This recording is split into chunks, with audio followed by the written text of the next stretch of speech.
get set.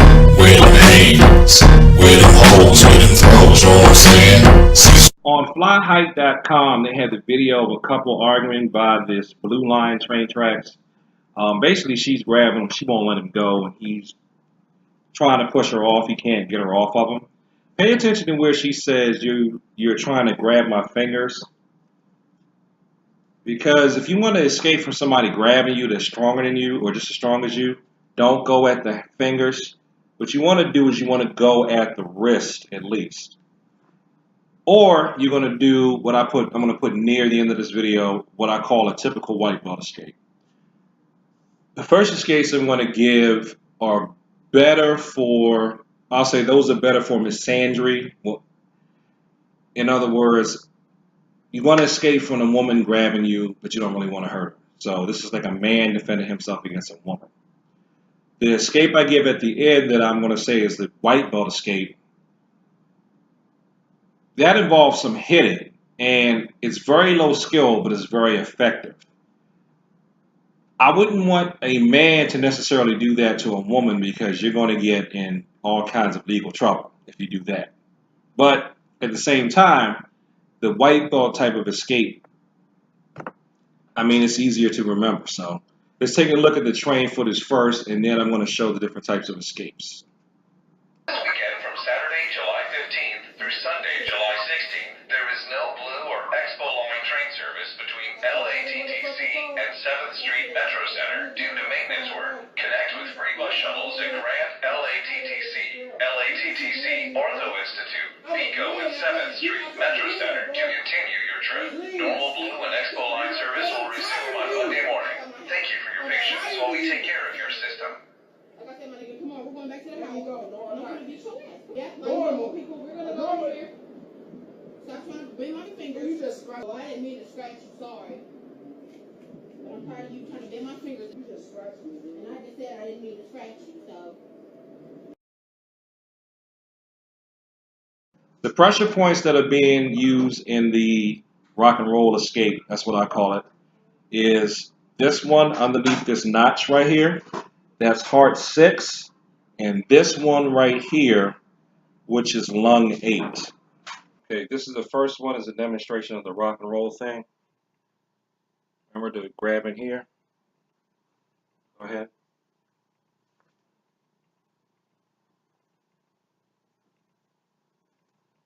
Grab me. Just reach across.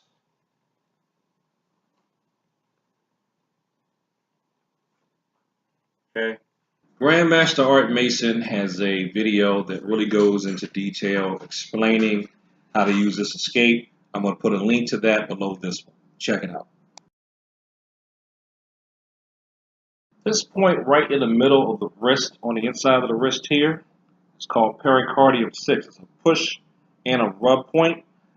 I like to demonstrate how effective it is by having people use one finger to push on it.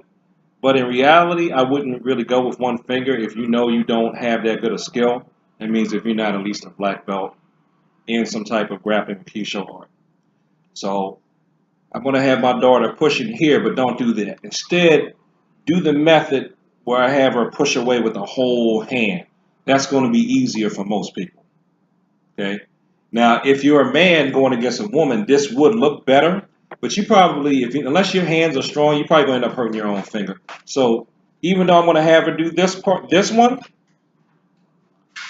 you should practice this just to get the accuracy and to get the point. But in reality, do this one. Second one is the one finger thing. Don't go here. You have to be accurate. It's this point right here. Don't try to stick your finger here and go across just like this. Go across. You have to stay on the point. Stick to the point. Okay. Do it again. Stick to the point.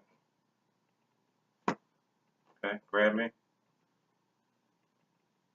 See, she tries to do this. It's not going to work. She tries to point like that, but go up here or up here. It's not going to work. You have to be accurate.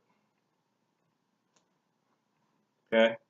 That's why for that one, grab me again. I tell people just use the whole hand. Just push. Just use your whole hand and push. Yeah. Push with your whole hand. This is really more of a strength thing and basic physics. If I want to get one of your hands off of me, I use two of my hands against one of your hands, and grab it and push it off. And it's very easy to do, and this definitely would be something that a man should be able to do against a woman, even if the woman is bigger than him, because of our male strength. So that's the 2-on-1. Okay, the third one is from judo.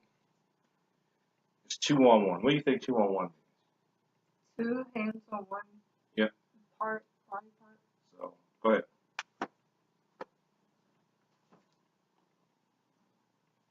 That's from judo. Okay? So if I'm grabbing you, 2-on-1 me. Okay, now grab me. If I want to 2-on-1 you, shake me. Okay? Oh my God.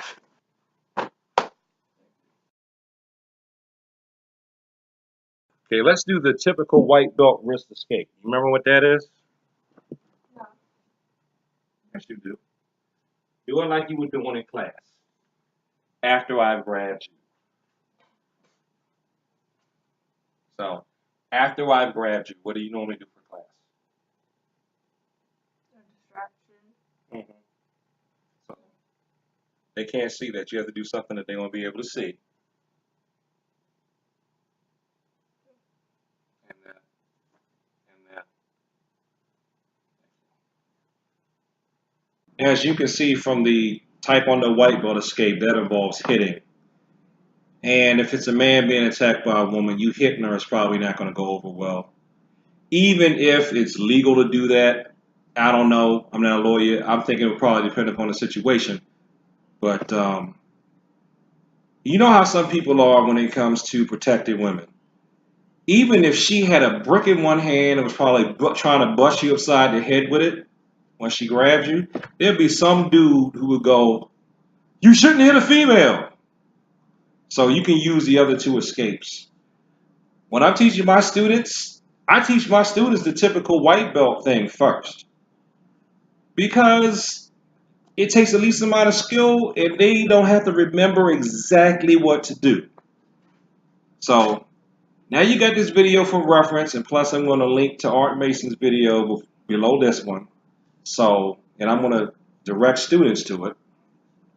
So now, if you can't remember what to do in class, you can refer back to these videos. And if you're not one of my students, you got a good frame of reference. I gave you 2 types of techniques that you can use so that you don't have to hit a female if you don't really want to. But see, the thing is, with the typical Taekwondo white belt escape, sadly, that's going to come more natural to a lot of people, especially if somebody grabs you out of nowhere and is taking you by surprise and trying to hit you, you probably should just do the typical white belt escape. Because that's really more for self-defense / surprise. And one more thing, don't try to interpolate these to be 5-year-old child against 25-year-old man. That's not going to work. You're going to have to use a completely different type of approach if you want to do toddler against linebacker from the NFL or NBA point guard, okay? Or even just regular guy who drives a cab. You know what I'm saying. So use these escapes, the first 2, if a woman is grabbing a guy and he wants to get away from her without really having to hurt her, but then if push comes to shove and you know you have no choice, you feel you have no choice, you're going to have to get pugilistic. You've also got the typical white belt escape. Peace.